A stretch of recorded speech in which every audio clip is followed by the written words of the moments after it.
Sleeping, mating, defending.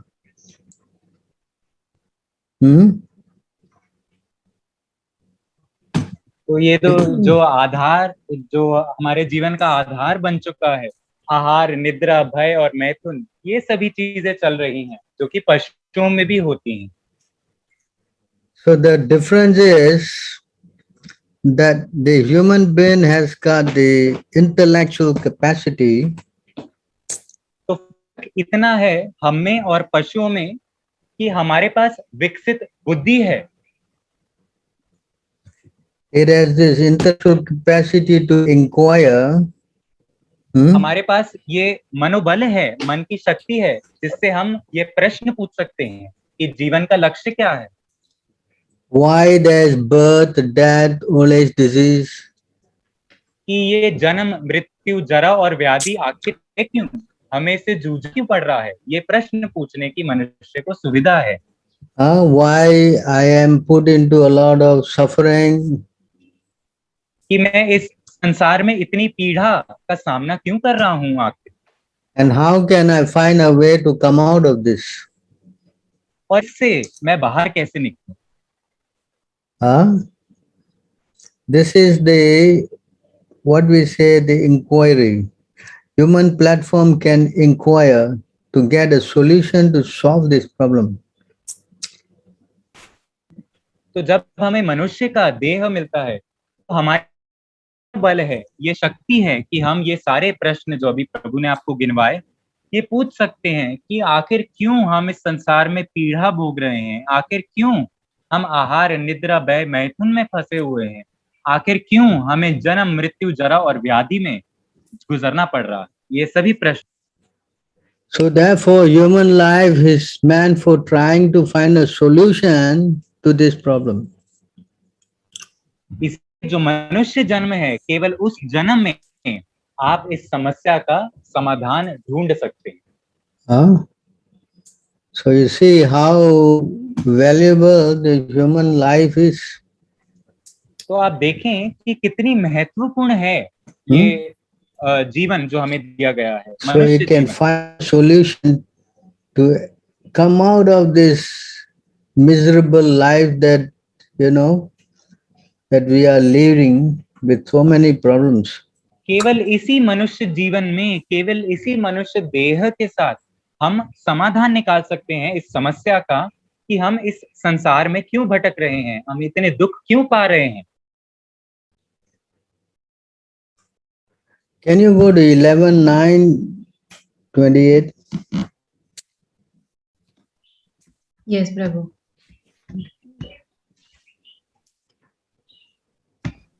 अब हम श्रीमद् भागवतम में जाएंगे, वहां पर 11वां स्कंद में 9वां अध्याय का 28वां श्लोक हम पढ़ेंगे।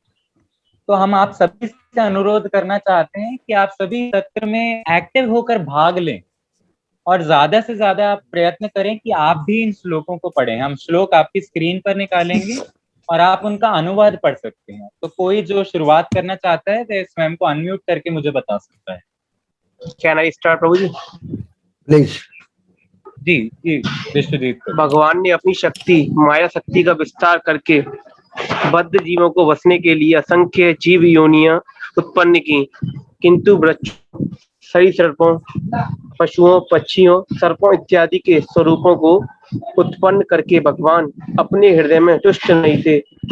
तब उन्होंने मनुष्य को उत्पन्न किया, जो बद्ध आत्मा की पर्याप्त बुद्धि प्रदान करने वाला होता है, जिससे वह परम सत्य को देख सके। इस तरह भगवान संतुष्ट थे। Yes Prabhu. So you can see here, the Lord, after creating all these animals and reptiles and snakes and so on, trees, fishes, he was not very happy. तो आप ऐसे देख सकते हैं श्लोक में, जैसा कि बताया जा रहा है, भगवान ने अनेकों अनेकों की रचना की, जैसे वृक्ष, सरीसृपों, पशुओं, पक्षियों, सर्पों, भगवान ने रचना कर दी, पर इनकी रचना करने के बाद भी भगवान प्रसन्न नहीं थे। Why was not pleased? अब प्रश्न यह होता है कि भगवान प्रसन्न क्यों नहीं हुए इन सब की रचना करने के बाद? Because in these bodies, there is no intelligence to perceive the absolute truth. क्योंकि ये जितने भी शरीर आपको इस श्लोक में गिनवाए जा रहे हैं, इन शरीरों में वह विकसित भी नहीं है जिससे वे भगवान के बारे में प्रश्न पूछ सकते हैं, भगवान के बारे में जानकारी प्राप्त कर सकते हैं। उनमें इतनी बुद्धि नहीं है इन योनियों। So only in the human platform, they can actually perceive or understand about God. तो केवल और मनुष्य देह में ही, मनुष्य जन्म में ही जीवात्मा के पास यह ज्ञान आता है और यह बुद्धि मिलती है उससे, जिससे वह पर ब्रह्म के बारे में कर सकते अर्जित। So in other words, human life is meant to understand about God, or in short, how to love God. इसीलिए निष्कर्ष इस बात का यही निकलता है, इस श्लोक का यही निकलता है कि जो मनुष्य देह है, मनुष्य जन्म है, उस जन्म को तभी सार्थक किया जा सकता है जब हम भगवान श्री कृष्ण को समझ ले या परमेश्वर को समझ ले। Can you go to the next verse?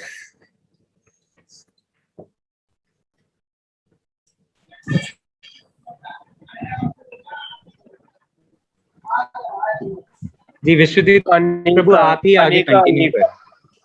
अनेक जन्मों तथा मृत्यु के पश्चात यह दुर्लभ मानव जीवन मिलता है जो अनित्य होने पर भी मनुष्य को सर्वोच्च सिद्धि प्राप्त करने का अवसर प्रदान करता है। इसलिए धीर मनुष्य को तब तक चरम जीवन सिद्धि के लिए शीघ्र प्रयत्न कर देना चाहिए जब तक उसका मरणशील शरीर क्षय होकर मर नहीं जाता।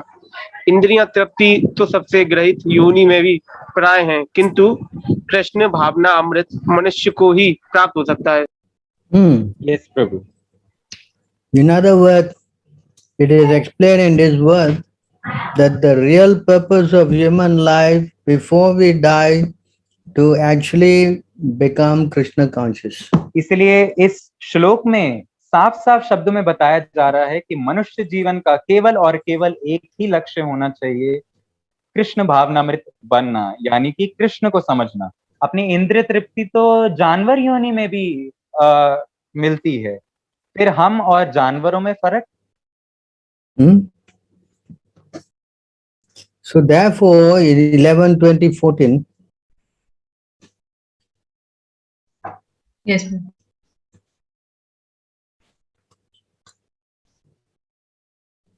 अब हम श्रीमद् भागवतम में पुनः जा रहे हैं 11वें स्कंद में, इसमें 20वें अध्याय के 14वें श्लोक को हम पढ़ेंगे। वहां से समझने का प्रयास करते हैं कि वास्तव में सत्य है क्या, जीवन का लक्ष्य क्या है। यह जानते हुए कि यद्यपि भौतिक शरीर है, यह जानते हुए कि यद्यपि भौतिक शरीर मृत्यु है, तो भी यह उसे जीवन सिद्धि प्रदान कर सकता है। विद्यमान व्यक्ति को मूर्खतावश मृत्यु आने के पूर्व इस अवसर का लाभ उठाने में उपेक्षा नहीं बरतनी चाहिए। Yes Prabhu. Can you read 11:20:16?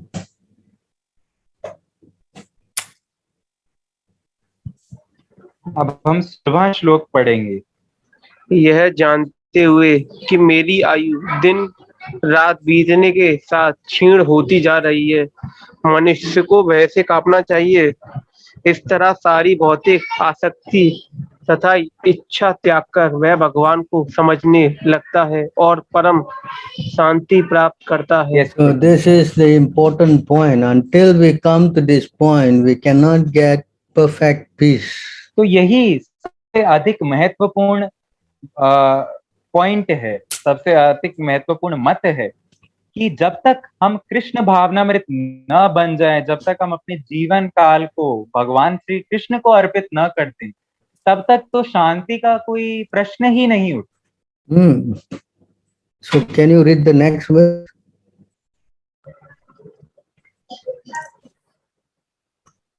जीवन का समस्त लाभ प्रदान करने वाला मानव शरीर प्रगति के नियमों द्वारा स्वतः प्राप्त होता है, यद्यपि यह अत्यंत दुर्लभ है। इस मानव शरीर की तुलना उस सुनिर्मित नाव से की जा सकती है जिसका माझी गुरु है तथा भगवान के आदेश वे अनुकूल हवाएं हैं जो उसे आगे बढ़ाती हैं। इन सारी लाभों पर विचार करते हुए जो मनुष्य अपने जीवन का उपयोग संसार रूपी सागर को पार करने में नहीं करता उसे अपने ही आत्मा का हंता माना जाना चाहिए।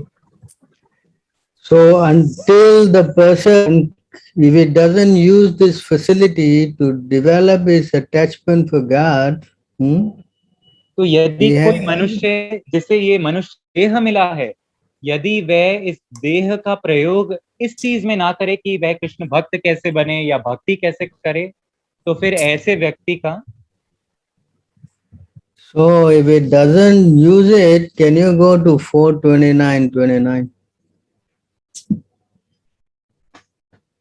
Yes, Prabhu.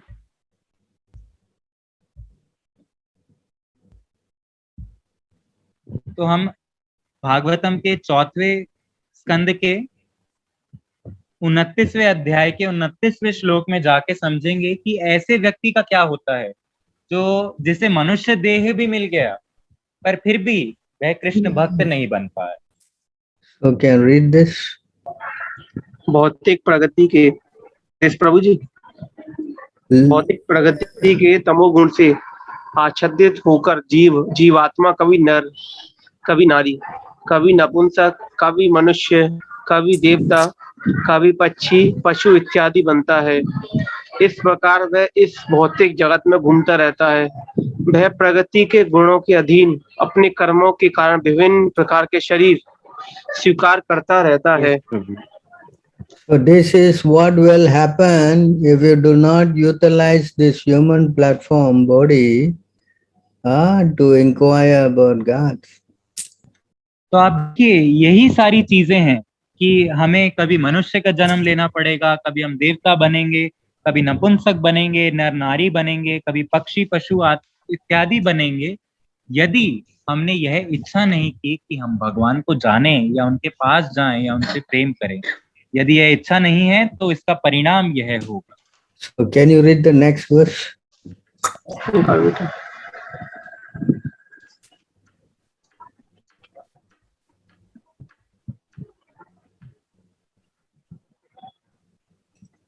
यह जीव उस कुत्ते के तुल्य है जो भूख से परेशान भोजन पाने के लिए द्वार द्वार जाता है। अपने प्रारब्ध के अनुसार वह कभी दंड पाता है और खदेड़ दिया जाता है, कभी कभी खाने को थोड़ा भोजन भी पा जाता है। इसी प्रकार जीव भी अनेकानेक इच्छाओं के वशीभूत होकर अपने भाग्य के अनुसार विभिन्न योनियों में भटकता रहता है।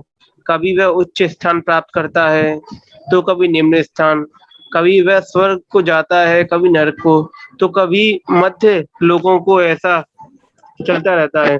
Yes, Prabhu. Read the next verse.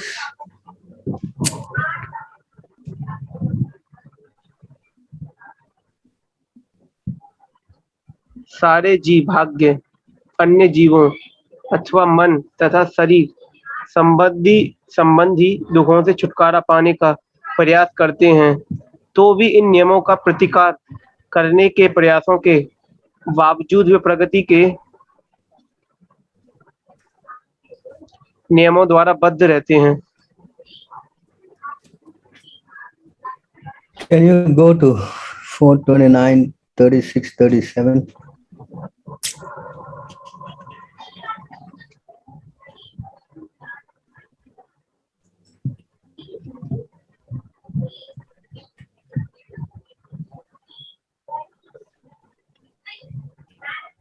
जीव का वास्तविक हित इसमें है कि विद्या से निकले, जिसके कारण से बारंबार जन्म तथा मृत्यु सहनी पड़ती है।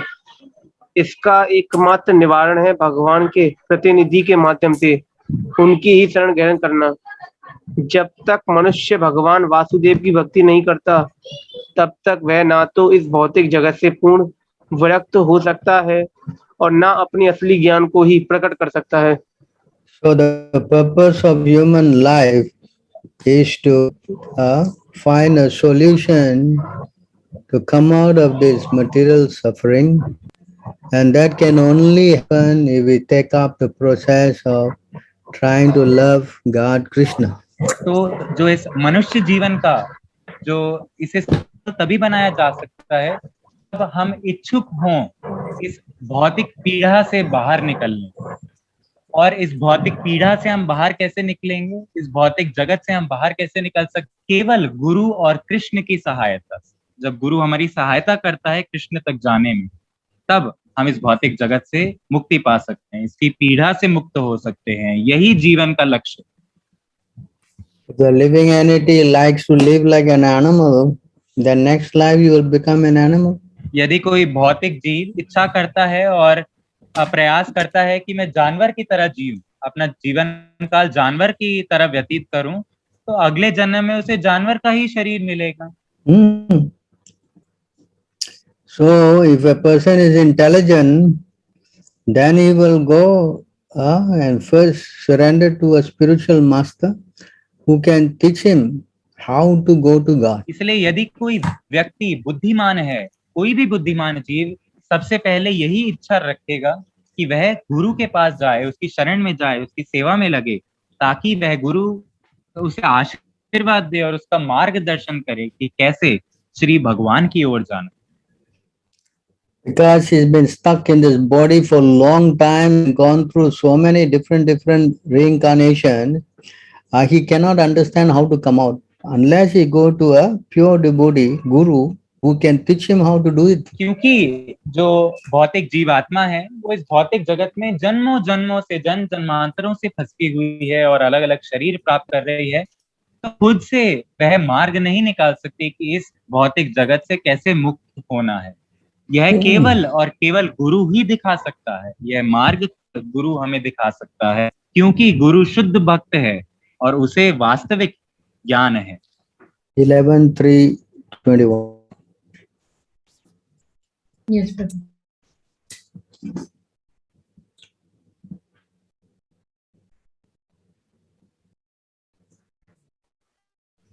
अब हम श्रीमद् भागवतम में पुनः जा रहे हैं। 11वें स्कंद में तीसरे अध्याय का 21वां श्लोक हम पढ़ेंगे। विश्वजीत प्रभु के अलावा कोई और है जो पढ़ना चाहता है? मैं आपको अनम्यूट करके आप पढ़ सकते हैं।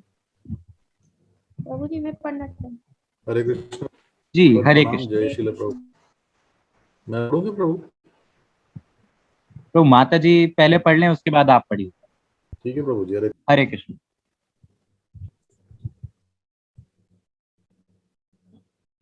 अतः जो व्यक्ति गंभीरता पूर्वक असली सुख की इच्छा रखता है वो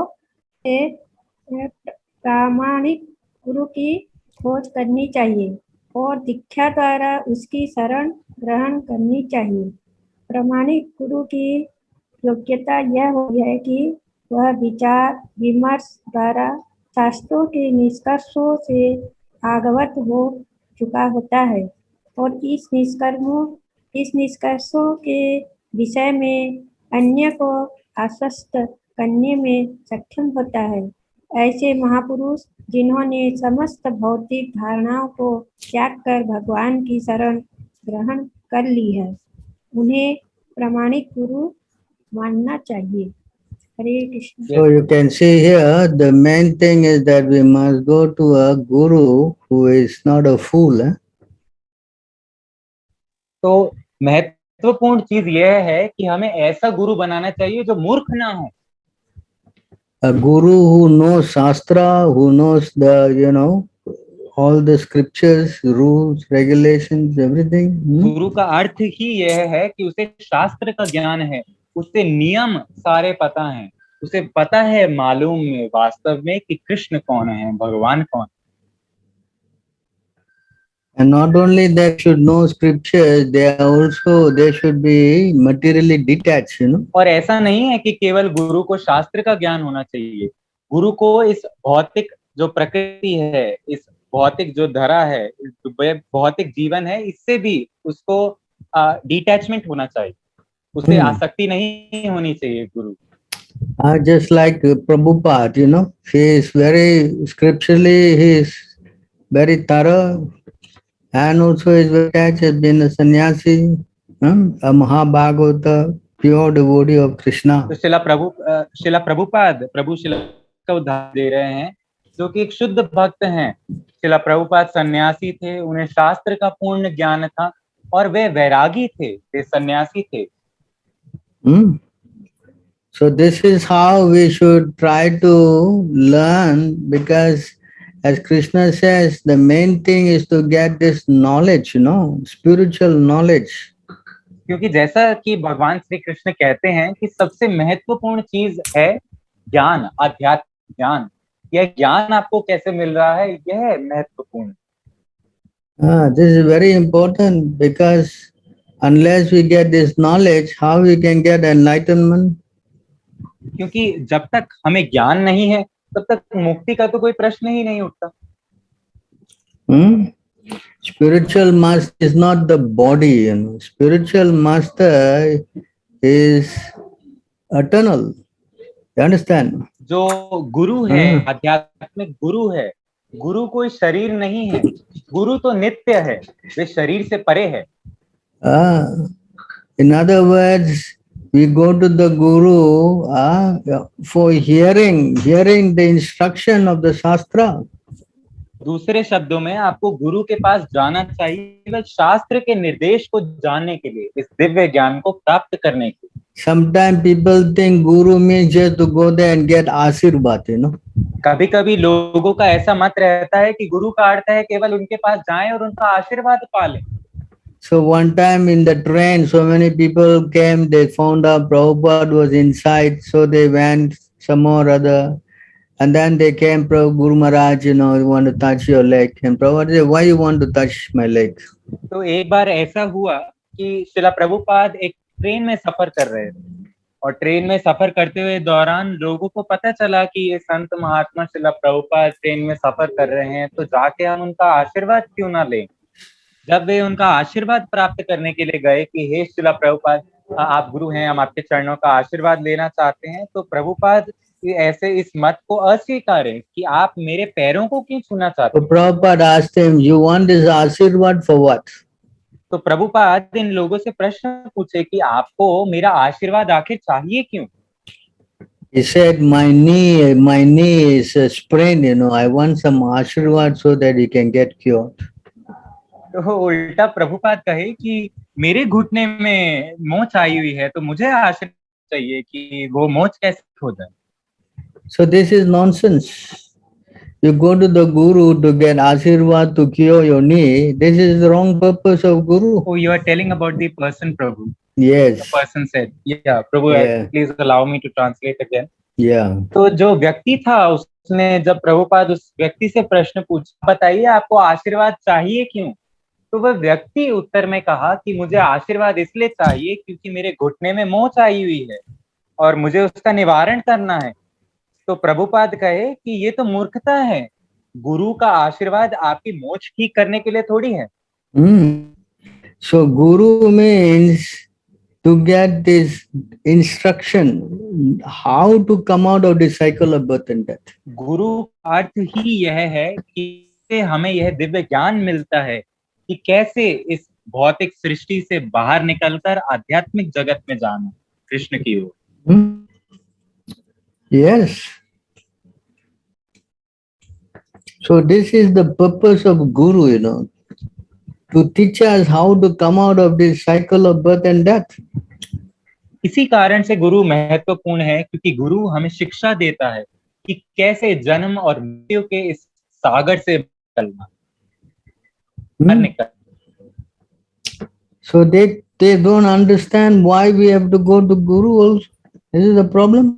तो ज्यादातर लोगों को तो ये पता ही नहीं है कि गुरु के पास जाने का आखिर मतलब क्या है। क्यों जाना चाहिए हमें गुरु के पास? What's the use of curing your knee? Your knee don't get cured, you still will get some more problems. तो जैसा उस व्यक्ति ने कहा कि मेरे घुटनों में मोच आई हुई है, मुझे उसका निवारण चाहिए, तो अभी तो घुटनों में मोच आई है, कल और प्रॉब्लम होगी और समस्या होगी। तो इन समस्याओं का समाधान थोड़ी चाहिए, जन्म और मृत्यु की समस्या का समाधान हम ढूंढ रहे हैं। Can you go to 1:19:37? Yes, Prabhu.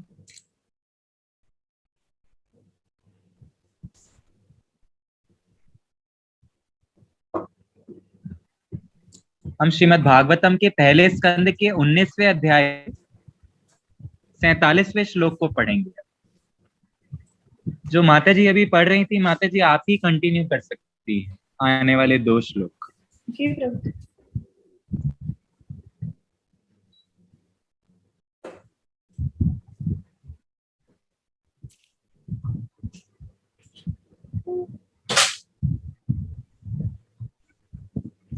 पढ़े? जी जी पढ़िए माता माता जी। जी। आप महान संतों तथा भक्तों के गुरु हैं, अतएव मेरी आपसे प्रार्थना है कि आप सारे व्यक्तियों के लिए और विशेष रूप से जो मरणासन्न है उनके लिए उन्नता का मार्ग दिखलाइए। हरे Purport. तात्पर्य पढ़े? तो can I just simplify one word, there is. Yes. तो यहाँ पे आप देखें दूसरी लाइन में जो शब्द दिया है मरणासन, यानी कि जो जन्म मृत्यु के संसार में घूम रहे हैं, यानी कि जिसकी मृत्यु होगी उसके लिए आप कोई मार्ग दिखाएं, ऐसा प्रार्थना की जा रही है। जी माता जी आप तात्पर्य पढ़िए। जी। जब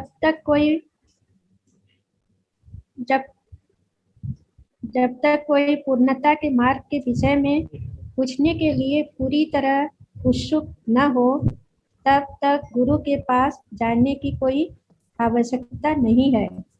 गुरु गृहस्थ के लिए अलंकरण स्वरूप नहीं होते। सामान्यतया फैशन परस्त भौतिकतावादी बिना किसी लाभ के तथा कथित गुरु नियुक्त कर लेते हैं। ऐसा छद्म रूप गुरु तथा कथित विशेष की चापलूसी करता है और निसंदेह इस तरह गुरु तथा शिष्य दोनों ही नरक को जाते हैं। महाराज परीक्षित अच्छे शिष्य थे, क्योंकि वे सबों के लिए और विशेष रूप से मरणासन के लिए लाभप्रद प्रश्न पूछते हैं। महाराज परीक्षित द्वारा पूछा गया प्रश्न श्रीमद् भागवत के, प्रभु थोड़ा ऊपर कीजिए। Yes.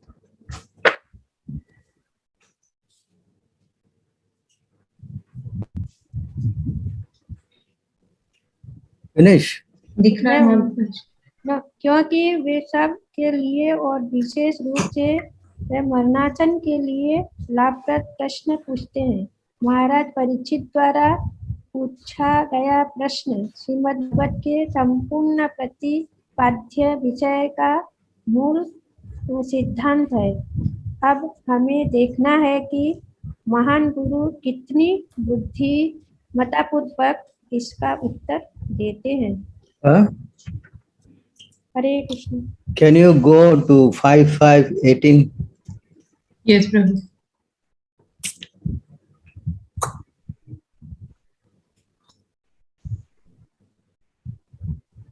अब हम श्रीमद् भागवतम में जा रहे हैं 5वें स्कंद के 5वें अध्याय के 18वें श्लोक पर। माता जी ये श्लोक भी आप पढ़ सकती हैं। हाँ जी। Can read the Sanskrit. Huh?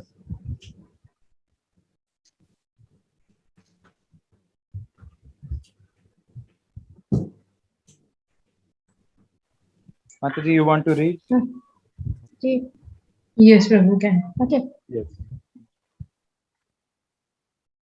अनुवाद पढ़े? एक मिनट माता जी।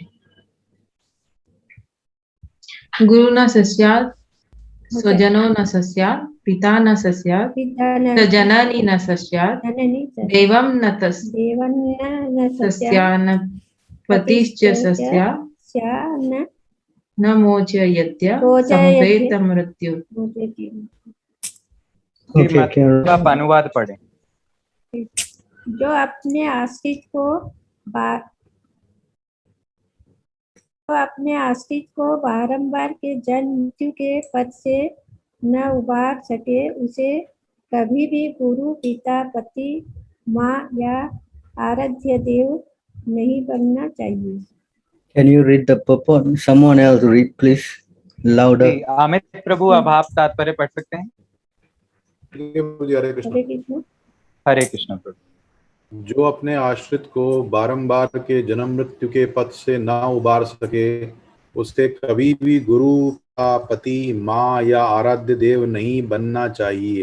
तात्पर्य: गुरु कई प्रकार के होते हैं, किंतु ऋषभ देव का उपदेश है, जो गुरु अपने शिष्य को जन्म मरण के पथ से उबार सकने में असमर्थ हो, उसे गुरु नहीं बनना चाहिए। श्री कृष्ण का शुद्ध भक्त हुए बिना कोई व्यक्ति बारंबार जन्म तथा मृत्यु के पथ से अपने को बचा नहीं पाता। त्यक्ता देहम पुनर्जन्म नैति मामेति सो अर्जुन। केवल भगवान के धाम वापस पहुंचकर ही मनुष्य जन्म मृत्यु के बंधन से छूट सकता है। लेकिन जब तक मनुष्य सचमुच ही परमेश्वर को नहीं समझता, तब तक वह परम धाम वापस कैसे जा सकता है। जन्म कर्म च मे दिव्यम एवं यो वेति ततः। इतिहास में ऋषभदेव के उपदेशों का दृष्टांत प्रस्तुत करने वाली कई घटनाएं हैं। बलि महाराज ने शुक्राचार्य का इसलिए परित्याग किया क्योंकि वे उन्हें जन्म मरण के मार्ग से बचाने में असमर्थ रहे। शुक्राचार्य शुद्ध भक्त नहीं थे, वे न्यूनाधिक सकाम क्रम में प्रवृत्त थे, और जब बलि महाराज ने भगवान विष्णु को अपना सर्वस्व देना चाहा तो शुक्राचार्य ने उन्हें रोका। वास्तव में मनुष्य से आशा की जाती है कि वे अपना सर्वस्व ईश्वर को अर्पित कर दे, क्योंकि सब कुछ उन्हीं का है। फलस्वरूप परमेश्वर ने भगवत गीता में उपदेश दिया है कि यत् करोसि यदश्नासि यज्जुहोसि ददासि यत् पश्यसि कौन्ते तत्कुरुष्व मदर्पणम। 9वें अध्याय का 27वां श्लोक। हे कुंती पुत्र, तू जो भी कर्म करता है, जो कुछ खाता है, जो कुछ यज्ञ करता है या जो दान देता है और तपस्या करता है, वह सब मुझे अर्पित कर। यह भक्ति है। बिना भक्त बने कोई मनुष्य परमेश्वर को सर्वस्व अर्पित नहीं कर सकता, और जब तक वह ऐसा नहीं करता तब तक वह गुरु, पति, माँ या आराध्य देव नहीं बन सकता। इसी प्रकार यज्ञ करने वाले ब्राह्मणों की पत्नियों ने अपने पतियों को त्याग दिया जिससे वे श्री कृष्ण को संतुष्ट कर सकें। यह ऐसा उदाहरण है जिसमें एक पत्नी अपने पति का परित्याग इसलिए करती है क्योंकि वह जन्म मरण के आसन्न संकटों से उसे नहीं उबार सकता। इसी प्रकार प्रहलाद महाराज ने अपने पिता तथा भरत महाराज ने अपनी माता का परित्याग किया। जननी न स्यात् दैवम शब्द देवता या अपने अधीन की अर्चना स्वीकार करने वाले का द्योतक है। सामान्य रूप से गुरु, पति, पिता, माता या गुरु परिजन अपने से कनिष्ठ परिजन की आराधना स्वीकार कर लेते हैं, किंतु यहाँ पर ऋषभदेव इसके लिए मना करते हैं। पहले तो पिता, गुरु व पति को इतना सक्षम होना चाहिए कि वह अपने आश्रित को बारंबार जन्म तथा मृत्यु से उबार सके। यदि वे ऐसा नहीं कर पाते तो अपने अवैधिक कर्मों के कारण भर्त्सना के सागर में डूबते हैं। प्रत्येक मनुष्य को चाहिए कि अपने आश्रित का वैसा ही ध्यान रखे जैसे कि गुरु अपने शिष्य का या कि पिता अपने पुत्र का रखता है। ये सारे उत्तरदायित्व ठीक प्रकार से एक साथ तब तक नहीं निभाए जा सकते जब तक अपने आश्रित को जन्म मरण के चक्कर से उबारा ना जा सके। आगे बढ़ना प्रभु। Finish? Yes, Prabhu. Yes. Very good. Hare Krishna. So you can explain how important it is to take responsibility. Yes, Prabhu. So the line that you have said, because the purport was self-explanatory, Prabhu. Very good. But you must say that this is the role of the spiritual master to deliver. Yes. Yes. तो आप देखिए, आध्यात्मिक गुरु या गुरु का यही काम होना चाहिए कि कैसे वे अपने जो उसके शिष्य हैं, जो उस पर आश्रित हैं, उनको कैसे जन्म और मृत्यु के इस संसार से बाहर निकालता है। जो गुरु या जो देवता या जो माता पिता अपने आश्रितों को इस जन्म और मृत्यु के संसार से बाहर नहीं निकाल सकते, उन्हें गुरु या माँ या पिता या देवी देवता कहलाने का कोई अधिकार नहीं। वास्तविक समस्या हमारी यही है कि हम इस संसार में फंसे हुए हैं जो कि मृत्यु का सागर है। जन्म और मृत्यु से हम जूझ रहे हैं। वास्तविक समस्या यही है और गुरु का कार्य यही होता है और होना चाहिए कि वह हमारी इस वास्तविक समस्या का एक निवारण हमें दे दे। और निवारण केवल यही है कि हम कृष्ण से जुड़ जाएं। और कृष्ण से केवल वही गुरु हमें जुड़वा सकता है जो स्वयं भगवान का शुद्ध भक्त हो, जो स्वयं शास्त्र का निर्देश जानता हो, जो स्वयं हमें बता सकता है और हमें कृष्ण की तरफ ले जा सकता है, वही वास्तव। So you see how this job, this post is very, very a responsible post. आप देखिए, इसलिए जो गुरु का स्थान है वह एक बहुत जिम्मेदारी से भरा हुआ स्थान, बहुत महत्वपूर्ण स्थान है। Correct. So if we try to not take the right person, or we take up the role and mislead people, then it is explained here 6, 7, 14. Yes, Prabhu. तो प्रभु बता रहे हैं, अब जो श्लोक पे जा रहे हैं श्रीमद् भागवतम के 6 स्कंद में 7वें अध्याय के 14वें श्लोक, उस श्लोक में अब हम पढ़ने जा रहे हैं कि कैसे यदि कोई गलत गुरु बन जाए, यदि कोई स्वयं के ही वशीभूत होकर गुरु बने, गुरु उपाधि ले और गलत काम करे, तो इसका परिणाम क्या होता है। जी अमित प्रभु, आप कंटिन्यू कर सकते। ठीक है प्रभु, हरि बोल। शब्दार्थ, जो नेता अज्ञानी हैं और लोगों को विनाश के मार्ग पर ले जाते हैं, जैसा कि पिछले श्लोक में कहा गया है, वे वास्तव में पत्थर की नाव पर सवार हैं और उनके पीछे अंधे होकर चलने वाले भी वैसे। पत्थर की नाव पानी में नहीं तैर सकती, वह तो यात्रियों समेत पानी में डूब जाएगी। इसी प्रकार जो लोग मनुष्यों को कुमार्ग पर ले जाते हैं, वे अपने अनुयायियों समेत नरक को जाते हैं। Yes, Prabhu. So you see, it is not something you can mess around, you know. तो आप देखिए, इसलिए इस गुरु उपाधि को हमें हल्के में नहीं लेना चाहिए। If you go and listen to somebody who is materialistic in mind,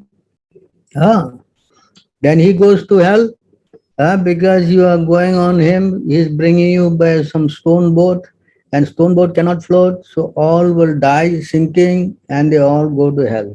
तो प्रभु बता रहे हैं, और इस श्लोक में बताया गया है कि यदि आपने गलत गुरु को पकड़ लिया जो कि भौतिक प्रकृति से जुड़ा हुआ है, भौतिक आसक्ति रखता है, तो ऐसा गुरु का उदाहरण दिया जा रहा है कि ऐसा गुरु एक मिट्टी की बनी हुई नाव में है, एक पत्थर की बनी हुई नाव में है।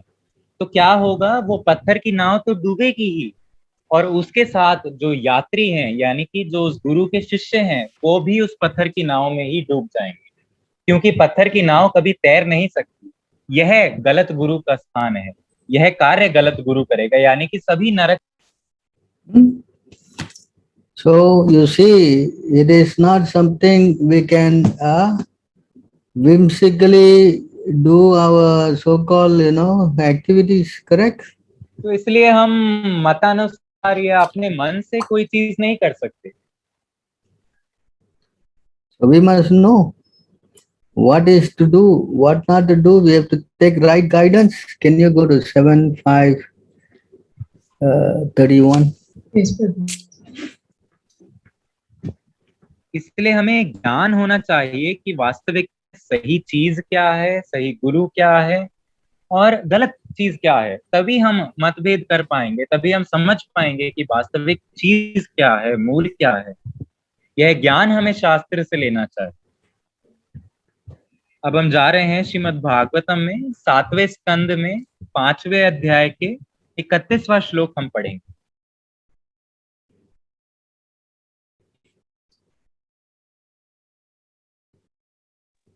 जी अमित प्रभु, आप पढ़ सकते हैं। अरे बोल प्रभु। जो लोग भौतिक जीवन के भोग की भावना द्वारा दृढ़ता से बंधे हैं और जिन्होंने अपने ही समान बाह्य इंद्रिय विषयों से आसक्त अंधे व्यक्तियों को अपना नेता या गुरु स्वीकार कर रखा है, वह ये नहीं समझ सकते कि जीवन का लक्ष्य भगवत धाम को वापस जाना तथा भगवान विष्णु की सेवा में लगे रहना है।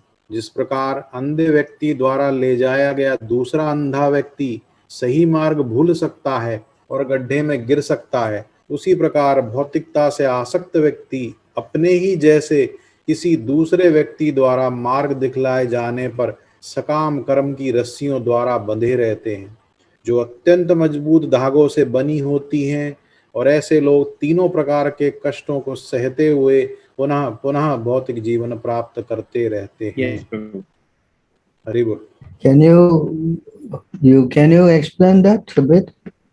Yes Prabhu, I will just explain. तो आप देखिए, ये परिणाम है, ये श्लोक इस परिणाम के बारे में बताता है जो गलत गुरु करके तो पाया जाता है। तो उदाहरण स्वरूप में यह बताया गया है कि साधारण व्यक्ति को तो ज्ञान नहीं है वास्तविक गुरु है कौन, और ऐसे साधारण व्यक्ति की तुलना की गई है किसी अंधे व्यक्ति से। और तुलना में बताया गया है उदाहरण लेके कि जैसा एक अंधा व्यक्ति दूसरे अंधे व्यक्ति का हाथ पकड़ लेता है और दूसरे अंधे व्यक्ति से वे कहता है कि अब तुम मेरा मार्गदर्शन करो। तो जब दोनों ही अंधे व्यक्ति हैं तो मार्गदर्शन की संभावना ही कहाँ रह जाती। इसी प्रकार से जो भौतिकवादी लोग होते हैं वो ऐसे ही भौतिकवादी गुरु के पास जाते हैं ताकि उनकी भौतिक इच्छा पूर्ण हो जाए, और इसलिए वे सभी नरक की ओर जा रहे हैं। उन्हें वास्तविक मार्ग नहीं पता क्योंकि दोनों ही अंधे हैं, माया ने दोनों की ही दृष्टि ले ली है। Yes. So you see, this is the purpose of a spiritual master. A spiritual master means that he will take him out and bring him to the path of developing attachment for Krishna. तो यही गुरु का महत्व है। गुरु तभी महत्वपूर्ण है जब वह गुरु आपका हाथ पकड़ के आपको इस भौतिक वादी दृष्टि बाहर निकाले, भौतिक संसार से बाहर निकाले और कृष्ण की ओर ले जाए। वही गुरु है। Can you go to 6:9:50? Yes, प्रभु। तो अब हम श्रीमद् भागवतम में जा रहे हैं, छठे स्कंद में 9वें अध्याय के 50वें श्लोक पे। आप सभी साथ साथ इन श्लोक श्रृंखला को नोट भी कर सकते हैं ताकि आने वाले समय में आप देख सकें यदि आपका मन करे। हम आपके सामने श्लोक की श्रृंखला पढ़ते हैं, उनका नंबर पढ़ते हैं, आप उन्हें नोट करा करिए। यह है श्रीमद् भागवतम छठा स्कंद 9वां अध्याय का 50वां श्लोक। कोई और व्यक्ति जो पढ़ना चाहता है? हरे कृष्ण प्रभु जी, दंडवत प्रणाम जी। हरे कृष्ण माता जी। जी पढ़िए माता जी। भक्ति योग में दक्ष शुद्ध कभी भी मूर्ख पुरुष को भौतिक सुख के लिए सकाम कर्म करने का उपदेश नहीं देगा।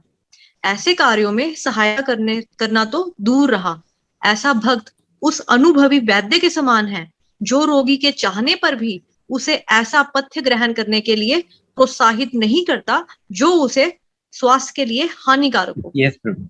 जो उसके स्वास्थ्य के लिए So हानिकारक। can you go down? I mean, can you explain this further? The guru will never teach someone to doing karma conducting, material activities, to make money, to get, involved in all this samsara. तो आप देखिए, श्लोक का जो मूल सिद्धांत यही है कि जो वास्तविक गुरु होगा वो वास्तविक गुरु कभी भी आपको भौतिकवादी जीवन जीने की शैली नहीं सिखाएगा। वह आपको भौतिक जीवन से बाहर निकालेगा, आपको ज्ञान देगा जिससे आप इस भौतिक जगत से बाहर निकल सकते हैं, इस जन्म और मृत्यु के संसार से बाहर निकल सकते हैं। वे कभी आपको इस भौतिक संसार के जो सारे कार्य होते हैं, जैसे कि धन अर्जित करना और मोक्ष प्राप्त करना, ये सभी कार्यों में गुरु आपकी सहायता नहीं करेगा। Can you go down to 5:17? Yes, Prabhu.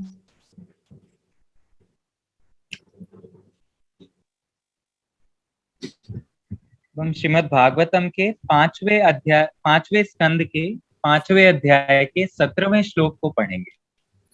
Recently,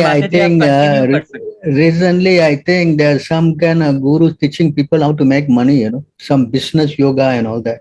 Yes, प्रभु। प्रभु वर्णन कर रहे हैं कि अभी हाल ही में कुछ ऐसे गुरु हुए हैं जो अपने शिष्य को सिखा रहे हैं कि कैसे धन अर्जित करना है, कैसे लक्ष्मी प्राप्त करनी है। कुछ बिजनेस योगा करके वे अपना कार्यक्रम चला रहे हैं। So anyone who does this kind of thing then he is not, the proper guru. तो यदि कोई व्यक्ति ऐसी चीजों की आपको प्रेरणा देता है कि आप धन अर्जित करिए और ये सब इसी भौतिक कार्यों में लगिए, तो वह कोई वास्तविक गुरु नहीं है, वह तो मूर्ख है। Can you read the translation of this verse? जी माता जी, आप कंटिन्यू जी जी। यदि कोई अज्ञानी है और संसार पथ में लिप्त है, तो भला उसे कोई विद्वान, दयालु तथा आत्मज्ञानी पुरुष सकाम करने तथा भक्ति संसार में, भौतिक संसार में और अधिक फंसने के लिए क्यों प्रवृत्त करेगा? यदि कोई अंधा व्यक्ति उल्टी राह पर जा रहा हो, तो ऐसा कौन सा सज्जन पुरुष होगा जो उसे संकट के पथ पर और आगे जाने देगा? वह इस विधि को क्यों सही मानने लगा? कोई भी बुद्धिमान अथवा दयालु व्यक्ति ऐसा नहीं होने देगा। So you can explain a bit. So why a person is a proper guru will not teach people how to become entangled materially, samsara? तो आप देखें इस श्लोक में साफ साफ शब्दों में बताया गया है, तो बुद्धिमान व्यक्ति है जो कि दयालु होता है, तो वह एक अंधे व्यक्ति को जो कि इस भौतिक संसार के ज्ञान में फंसा हुआ है, इस भौतिक सृष्टि में फंसा हुआ है, उसे वापस संसार के पाथ पे क्यों ले जाएगा? जो बुद्धिमान व्यक्ति है, जो साधु व्यक्ति है, जो गुरुजन है, उनका तो कार्य है कि हमें भौतिक सृष्टि से बाहर निकाले, हमें मुक्ति का मार्ग दिखाएं, हमें कृष्ण की ओर ले जाएं। पर उल्टा यदि कोई हमें वापस इस संसार के मार्ग पर ले जाए, वह तो गुरु नहीं हो सकता, वह तो बुद्धिमान व्यक्ति नहीं हो सकता, और वह सज्जन पुरुष भी नहीं कहलाएगा। Can you go to 8:24:50? Yes, Prabhu.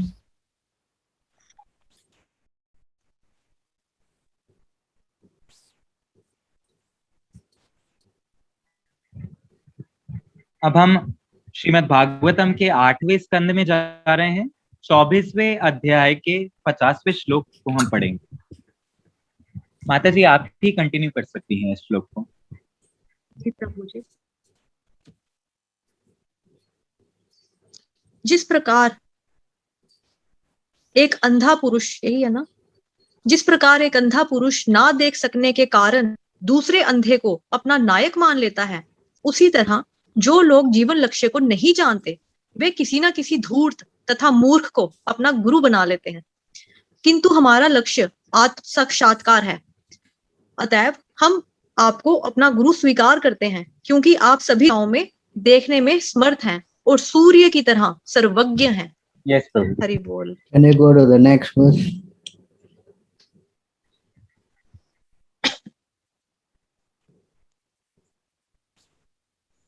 अब हम 91वां श्लोक पढ़ेंगे। माता जी, आप कंटिन्यू कर सकते हैं। तथाकथित भौतिकतावादी गुरु अपने भौतिकतावादी शिष्यों को आर्थिक विकास एवं इंद्रिय तृप्ति के विषय में उपदेश देता है, और ऐसे उपदेशों से मूर्ख शिष्य अज्ञान के भौतिक संसार में पड़े रहते हैं। किंतु आप शाश्वत ज्ञान प्रदान करते हैं, और बुद्धिमान व्यक्ति ऐसा ज्ञान प्राप्त करके तुरंत ही अपनी मूल वैधानिक स्थिति को प्राप्त कर लेता है। हरि बोल प्रभु जी। जी, तात्पर्य पढ़िए जी। तथाकथित गुरु अपने शिष्यों को भौतिक लाभ के लिए शिक्षा देते हैं। कुछ गुरु उपदेश देते हैं कि ऐसा ध्यान किया जाए जिससे उसकी बुद्धि शरीर को इंद्रिय तृप्ति के योग्य बनाए रखने में बढ़े। दूसरे प्रकार के गुरु उपदेश देते हैं कि काम यौन ही जीवन का चरम लक्ष्य है, अतएव शक्ति भर संभोग करना चाहिए। ये उपदेश मूर्ख गुरुओं के हैं। दूसरे शब्दों में, मूर्ख गुरुओं के उपदेशों के कारण मनुष्य भौतिक संसार में हमेशा के लिए पड़ा रहता है और इसके कष्ट सहता रहता है। किंतु यदि कोई बुद्धिमान व्यक्ति भगवान से आदेश ग्रहण करता है, जैसा कि श्रीमद् भगवत गीता में या कपिल देव के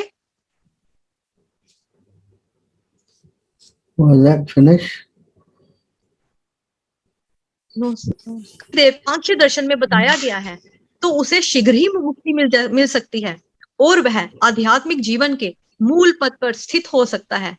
निजम पदम शब्द सार्थक है।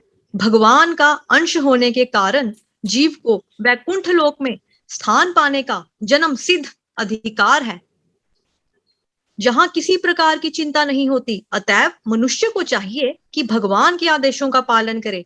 तब भगवत गीता के कथन के अनुसार इस शरीर को त्यागने के बाद मनुष्य भगवत धाम वापस जाएगा। भगवान अपने मूल स्वरूप में वैकुंठ में रहते हैं और भगवान के आदेशों का पालन करने वाला भक्त उनके पास चला जाता है। आध्यात्मिक व्यक्ति के रूप में ऐसा भक्त भगवान के पास लौट जाता है, जहां वह उनके साथ खेलता है तथा नाचता है। यही जीवन का चरम लक्ष्य है। हरि बोल। Understood? तो आप सभी को समझ में आया कि वास्तविक जीवन का लक्ष्य क्या है और वास्तविक गुरु कौन है? यस। आप सभी उत्तर दें स्वयं को अनम्यूट करके। जी प्रभु। यस प्रभु। प्रभु जी। Yes, Prabhu. प्रभु understood. Very good.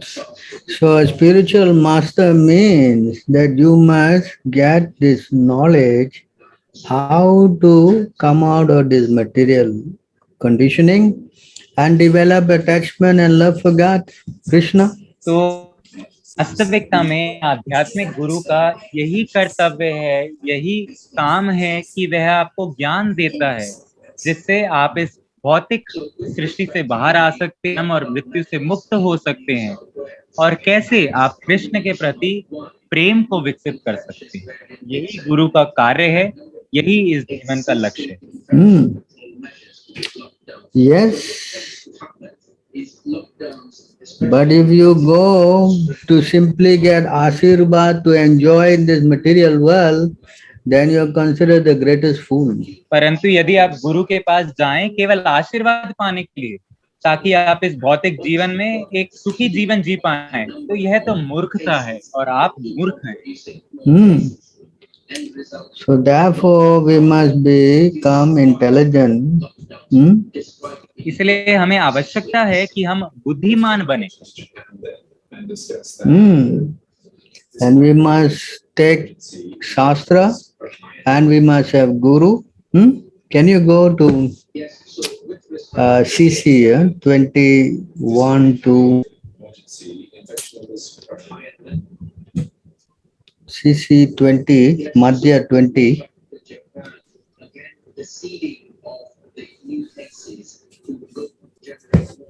Yes. 1, 2, 1, 2, 3. Yes. अब हम चैतन्य से वहाँ पे मध्य लीला में 20वें अध्याय का 23 वर्ष 123वां श्लोक।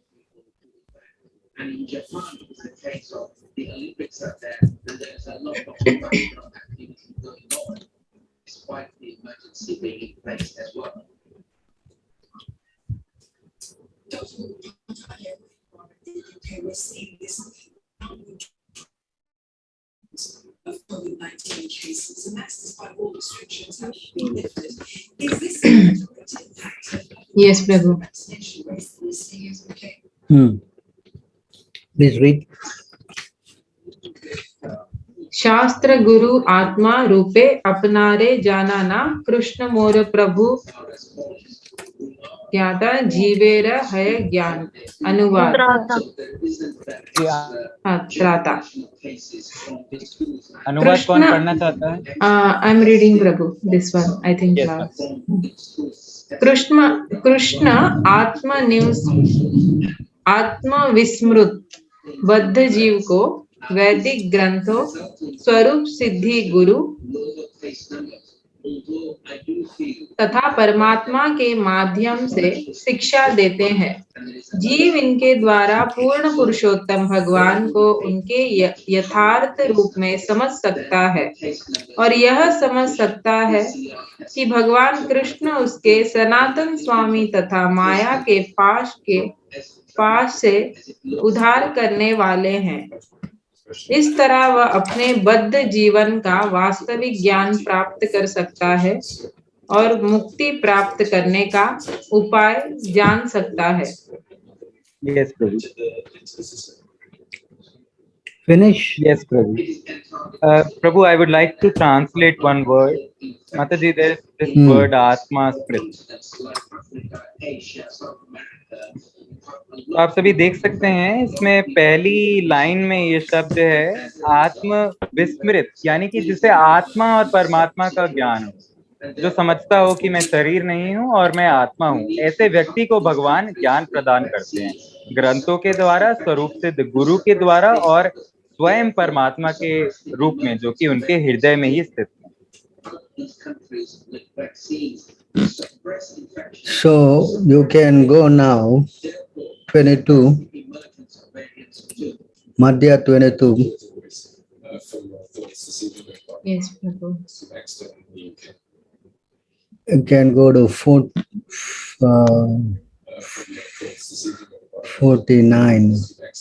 51. Madhya 20 to 51. Can you go to 22, 49? Read from there. Yes, Prabhu.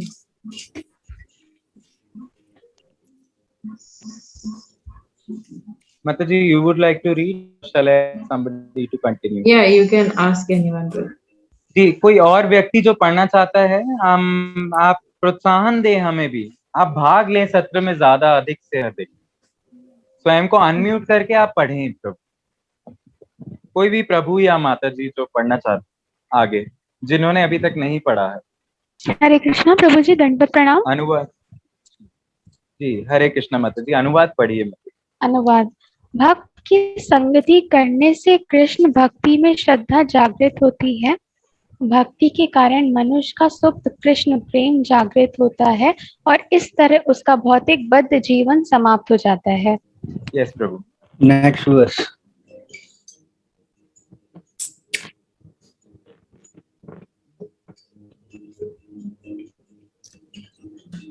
यदि कोई किसी तरह से मेरी कथा के प्रति आकृष्ट होता है और भगवत गीता में दी गई मेरी शिक्षाओं में श्रद्धा रखता है, और यदि मनुष्य में भौतिक वस्तुओं के प्रति झूठी आसक्ति नहीं है और साथ ही वह भौतिक जगत में अधिक आसक्त नहीं होता, तो मेरे प्रति उसका सुप्त प्रेम भक्ति द्वारा जागृत हो उठेगा। Next verse.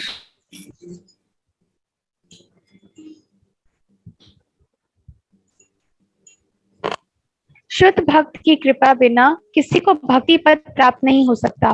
कृष्ण भक्ति की बात जाने दें, मनुष्य भव बंधन तक से नहीं छूट सकता। हरे कृष्ण प्रभु जी। So you see how important it is to get a pure devotee, huh? So by his association we can stop the cycle of birth and death, and we can develop our loving attachment for Krishna and eventually go back stopping the cycle of birth and death.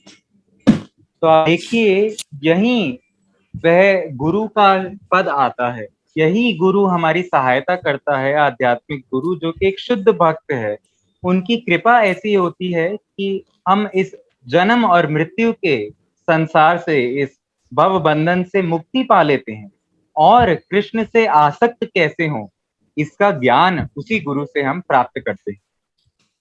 Yes.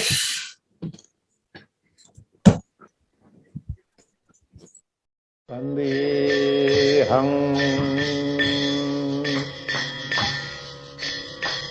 Shri Guru